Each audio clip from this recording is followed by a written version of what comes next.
everybody. It's great to sort of meet you. I wish I could see you all. But I'm just going to go ahead and start the story in the way that Bashar has told it. And when he first told this story, it was unusual. I've never heard it anywhere else in terms of what he's saying the origin of the Greys actually is and the hybrids. But I just a couple of years ago, I found one other source, an American Indian story that actually talked about the Greys the way that Bashar does, and it's the only other source I've ever found that says the same thing that Bashar did. And basically, what that is there are many different parallel reality versions of Earth. Since time is an illusion, they all exist simultaneously from his perspective. And he has said that the Greys are not really an alien race. They are mutated humans from a parallel version of Earth. They were technologically very advanced, more than we are now, but they were sort of spiritually not as advanced as their technology. And they allowed the technology to sort of run away with itself. They polluted, they destroyed the ecological systems of their version of Earth to the point where they could no longer reproduce. They started having to try and clone themselves, which also did not ultimately work. They moved underground to start their civilization, to safeguard their civilization from the destruction and the pollution that they had caused on the surface. They couldn't reverse it even with their technology. And over time, they basically, to adapt to what was going on the planet, started mutating themselves into now what we understand to be the Greys. But they were still basically dying out. So the only way they knew that they could sort of resuscitate their civilization was to find a viable source of human DNA, since they didn't have that anymore.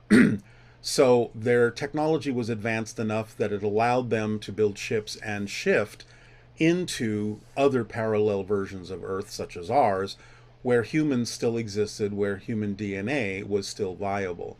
This, according to Bashar, was the beginning of the whole alien abduction experience.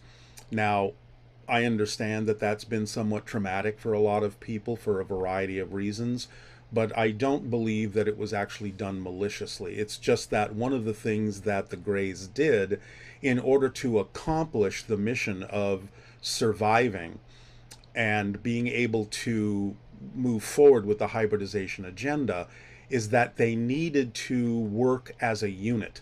And so, in a sense, they kind of altered themselves to lose not only their reproduction capabilities, but their emotionality. They basically became a hive mentality because the task of the hybridization agenda to save their society was so complex and needed so much time that they knew that they would need to work, like I said, sort of as a hive mind to get it done, so that their emotions would not interfere with the process. And yet they know they needed to be guided. And according to Bashar, this is kind of where the mantis beings came in, is they sort of, for lack of a better term, employed the mantis beings to be their overseers, to guide the whole process over time, because they themselves no longer had any real individual initiative.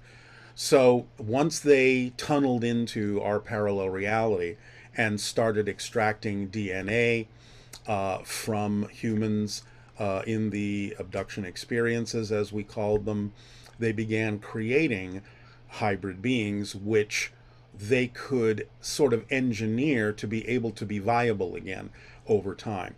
Now, they may have used other DNA from other extraterrestrial beings as well, to a little bit of a degree, but mostly the idea began with the Greys and humans blending their DNA together. And the reason, I've heard some scientists say, well, it's, not really viable for an extraterrestrial species to be able to match human DNA and create a hybrid child from that. But see, the secret actually is that since the Greys used to be human, they're not really alien. So with some technological assistance, they were able to really just create a human-human hybrid, but in a sense, it's a mutated human and regular human hybrid. And in that sense, it's no problem necessarily, basically, to be able to create the hybrid children from their union and ours. So they began to create different variations as they progressed, as they learned more over time, probably over hundreds and thousands of years, to create not only the next generation, which Bashar calls the tall Greys, or in the ancient tongue of his language, the Mazani. The Greys are called Maz-e, and the next tall generation of Greys is called Mazani. And then, according to Bashar, the third hybrid race is his own, the Sasani beings, which are artificially created and put on a planet that is called Sasani, place of the Sasani beings. And then the fourth generation of it he calls the Shayael, and the fifth generation is the Yayael, which are much closer to us, human looking. Maybe their eyes are a little larger, maybe their features might be a slight bit unusual, but well within the realm or range that we would accept as perhaps just an exotic looking human. Some of them may be a little bit more unusual than others, but some of them are human enough looking to blend in among us. Now, according to what Bashar has said, and this is obviously a very quick encapsulation of the story, all the way from their parallel version of Earth all the way to ours, is that each of them sort of has a different function. The tall Greys assist the Greys, or did assist them through the abduction experiences. The Sasani, like Bashar's people, are first contact specialists and will also come later when open contact occurs to help guide us in the understanding of our place in the cosmos. The fourth generation, the Shayael, are where what he calls the precursors come from, and the precursors are versions of the hybrids that will walk among us to sort of observe where we're at energetically, vibrationally, in our frequency, whether we're ready to meet them and have contact with them, or to register whether or not we even notice them walking nearby.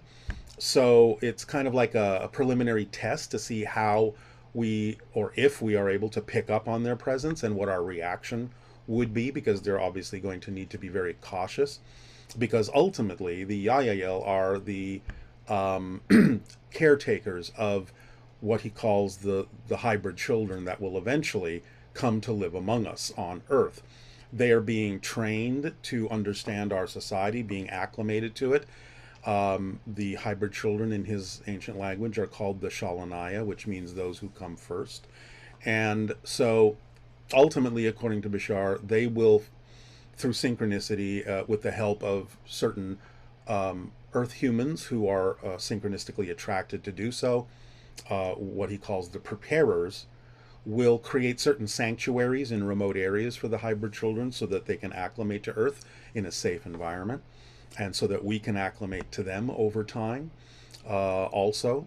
And however long that takes, ultimately the hybrid children, according to Bashar, will come to live among us.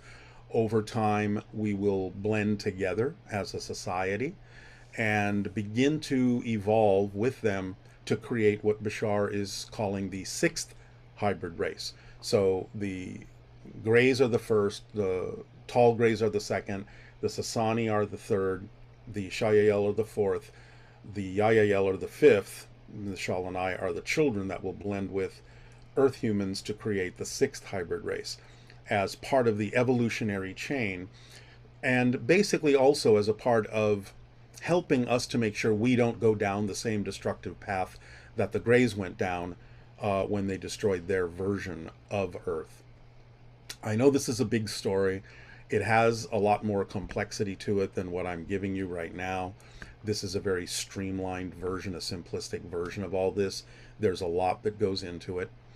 But this is the overview that Bashar is attempting to share with us, and the information from his hybrid civilization that he is sharing with us about how reality works, what the nature of existence is like, how we can apply this information to our lives to change them, is really for the purpose of getting our vibration to upgrade so that we can actually be more vibrationally compatible with the hybrid children who are going to come to live here.